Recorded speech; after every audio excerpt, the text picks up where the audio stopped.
रहमान रहीम। शुक्रिया जनाब स्पीकर साहब। मैं एक अहम बात की तरफ आपकी वसातत से पूरी ईवान का तवज्जो भी मबजूल कराना चाहता हूँ।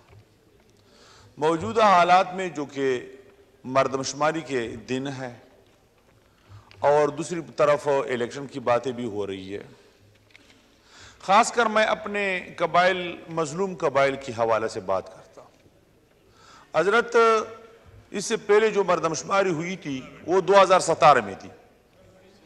हमारे दूसरे कुलीग बेटे हैं, मैं अगर मसलन शिमाली वजीरिस्तान है उसके जब आईडीपीज थे वो जब आईडीपीज बन गए थे ऑपरेशनों के नतीजे में, तो उनको शुमार किए थे 11 लाख से ज्यादा लोग शिमाली वजीरिस्तान से आईडीपीज, और मर्दमशुमारी में उनको हिसाब किए 5.5 लाख।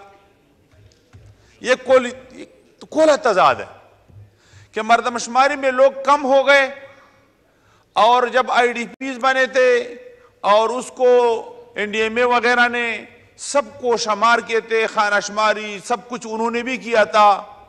तो इसके होते हुए कि जो लोग वहां रह गए थे दो तीन तहसीलों के, वो ये 11 लाख के अलावा थे जो आईडीपीज थे। तो मर्दमशुमारी में सिर्फ वो लोग गोया के शुमार में आए जो वहां आईडीपीज ना बने थे या महसूस चंद लोग। तो तकरीबन गोया कि 15 लाख की आबादी में वो 5.5 लाख शुमार हो गए। 2 कौमी की असम्बली के सीट बनते और वो एक ही रह गया। जनूबी वजीरिस्तान में जी 2 कौमी असम्बली के सीट थे और ऐन जब वो ऑपरेशनों के जमाने में वो मर्दमशुमारी हो रही थी तो उसकी मर्दमशुमारी इतना कम हो गया कि वो 2 सीट 1 सीट में तब्दील हो गए।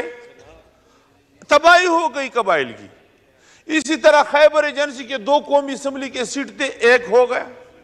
इसी तरह बाजवड़ का कुर्मी एजेंसी का हजरत वहां बहुत परेशानी है। यहाँ हमारे तुरी साहब है, वहां चूंकि मुश्तरका आबादी है, आले तशी भी है, आले सुन्नत भी है, और पहले जमाने से 2 सीट थे, एक आले तशी का आता था, एक आले सुन्नत का। अच्छी बात थी, एक तकसीम हुई थी।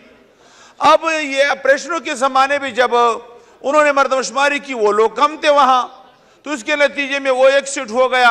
अब दोनों के दरमियान मसाइल पैदा होंगे।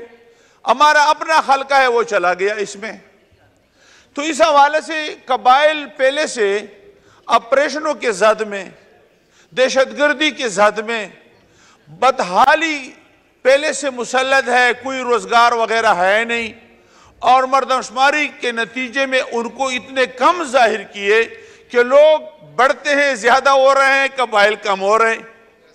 इसका क्या नतीजा होगा? और मैं हैरान हूं अपने माशाअल्लाह सुप्रीम कोर्ट को भी।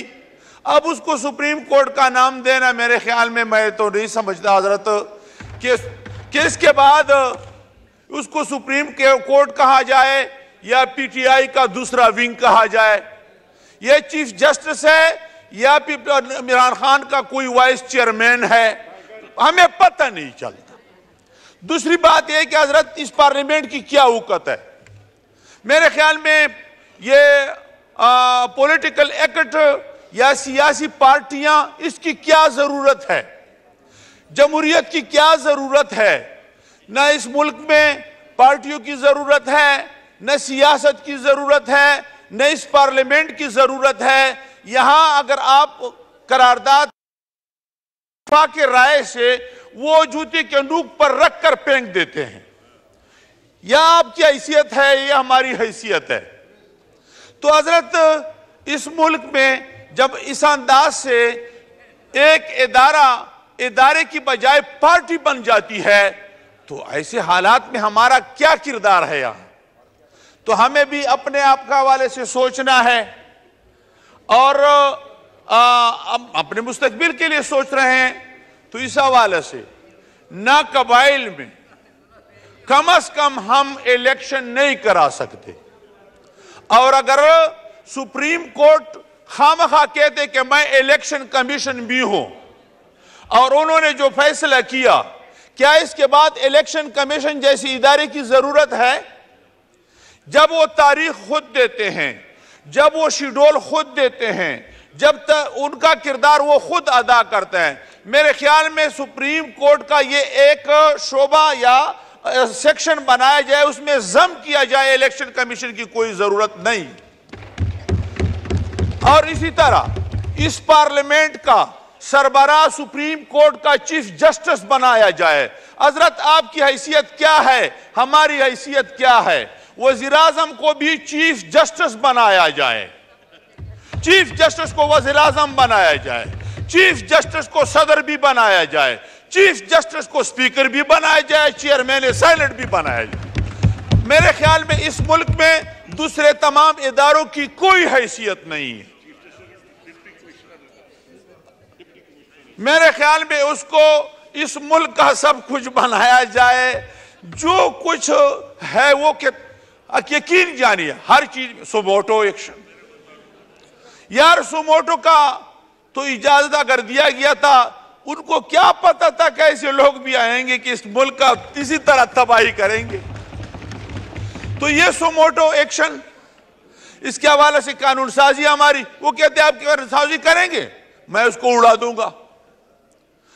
तो ये कानून साज के इदारा भी है, और वो कहते हैं कानून तशरीह करने वाले भी है, कानून नाफिज करने वाले भी हम हैं।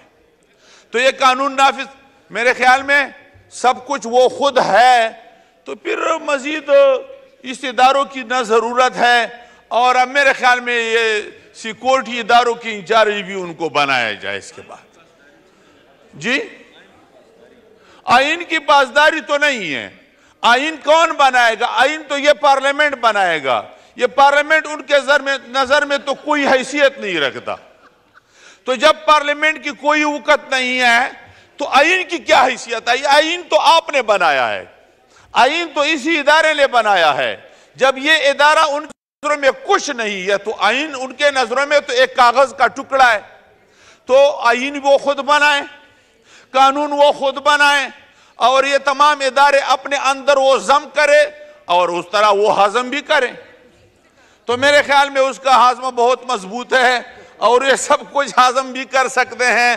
पता नहीं किस हकीम ने उनको इस किस्म की गोलियां दी है कि सब कुछ वो हजम करते हैं।